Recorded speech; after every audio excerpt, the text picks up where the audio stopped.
দেখে কিন্তু মনে হচ্ছে বিফ কাবাব, আসলে এই কাবাবটা যদি একবার না বানান তাহলে কিন্তু এর টেস্ট বুঝতেই পারবেন না খেতে কতটা টেস্ট আর বানাতে কতটা সহজ।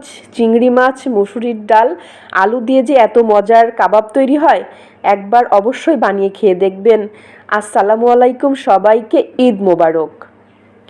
এই কাবাবটা তৈরি করার জন্য আমি এখানে একটা প্যানে নিয়েছি হাফ কাপ মসুরির ডাল। ডালটাকে আমি আধা ঘন্টা আগে ভিজিয়ে রেখেছিলাম, রাখার পরে পানি ছেঁকে নিয়েছি। আর এই ডালটাকে ভিজিয়ে রাখার পরে মোটামুটি ডালটা ফুলে দ্বিগুণ হয়ে গিয়েছে। আমি হাফ কাপ নিয়েছি আর এখানে নিয়েছি 2টা ছোট সাইজের আলু। আলুটাকে আমি 3টা করে ফালি করে নিয়েছি, এতে করে সিদ্ধ হতে খুবই কম সময় লাগবে। সামান্য পরিমাণ আমি এখানে আদা নিয়েছি, যাতে করে হাফ টেবিল চামচের মতো আদা হয়। আদাটাকে আমি আস্ত করে নিয়েছি। 4টার মতো আস্তা শুকনা মরিচ নিয়েছি। একটা রসুনটাকে আমি কুচি করে নিয়েছি। আর এখানে নিয়েছি হাফ কাপ চিংড়ি মাছ। এই কাবাবের টেস্ট পেতে হলে অবশ্যই আপনাকে এখানে চিংড়ি মাছটা ব্যবহার করতে হবে। চিংড়ি মাছটা দেওয়ার পর এখানে দিয়েছি আমি হাফ টেবিল চামচের মতো লবণটা দিয়ে আমি এখানে হাফ কাপের মতো পানি ব্যবহার করেছি, শুধুমাত্র এগুলো সিদ্ধ হওয়ার জন্য। আমি খুব ভালোভাবে নেড়েচেড়ে নিয়েছি। নেড়েচেড়ে নেওয়ার পরে ঢাকনা দিয়ে ঢেকে মোটামুটি 5 মিনিটের মতো করে সিদ্ধ করে নিব। সিদ্ধ হতে খুব বেশি সময় লাগবে না, যেহেতু ডালটা ভিজানো ছিল। 5 মিনিট পরে আমি ঢাকনাটাকে তুলে নিয়েছি, চুলার আঁচটা একেবারে মিডিয়াম করে রেখে।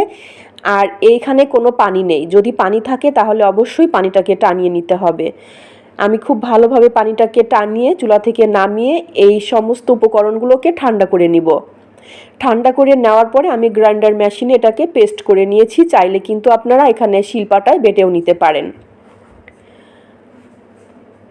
আমি খুব ভালোভাবে এটাকে বের করে নিচ্ছি। আমি গ্রাইন্ডার মেশিনে কিন্তু আমি ব্লেন্ড করে নিয়েছি। এখন এই পেস্টের মধ্যে দিয়ে দিচ্ছি ফাইন চপ পেঁয়াজ কুচি। একেবারে কিন্তু মিহি কুচি করে নিতে হবে পেঁয়াজটাকে।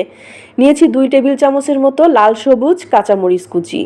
দিয়েছি এখানে হাফ কাপের মতো ধনিয়া পাতা কুচি। দিয়ে দিচ্ছি হাফ টেবিল চামচের মতো টালা জিরা গুঁড়া। দিয়েছি হাফ টিস্পুনের মতো টালা গরম মশলা পাউডার। সামান্য পরিমাণ লবণ দিয়ে দিচ্ছি স্বাদ মতো। যেহেতু আগে আমি লবণটা দিয়েছি, এজন্য বুঝে শুনে লবণটা ব্যবহার করতে হবে। এখন এই সব উপকরণগুলোকে খুব ভালোভাবে আমি হাত দিয়ে মাখিয়ে নিচ্ছি। খুব ভালোভাবে মাখিয়ে নেওয়ার পরে এখানে আমি একটা নর্মাল তাপমাত্রায় থাকা ডিম নিয়েছি। ডিমটাকে কাঁটা চামচের সাহায্যে ফেটিয়ে নিচ্ছি। আমি এখানে কিন্তু কোনো রকম লবণ ব্যবহার করব না।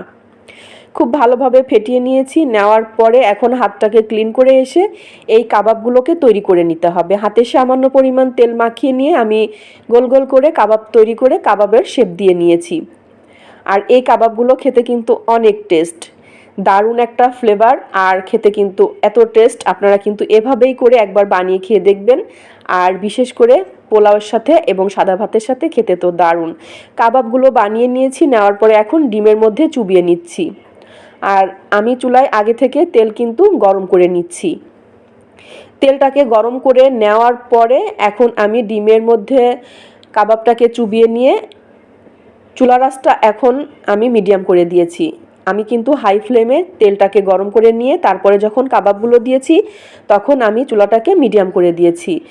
ঠিক এক পাশ 2 মিনিট, তারপরের পাশ 2 মিনিট, মোটামুটি 4 মিনিট আমি 2টা করে দিচ্ছি। এতে করে খুব তাড়াতাড়ি ভাজা হয়ে যাবে। আমি আবারও 2টা করে দিয়ে দিচ্ছি। মোটামুটি 2 থেকে 4 মিনিট, এপাশ 2 মিনিট ওপাশ 2 মিনিট দারুণ একটা কালার করে ভেজে নিতে হবে। ভাজতে কিন্তু খুব বেশি সময় লাগবে না।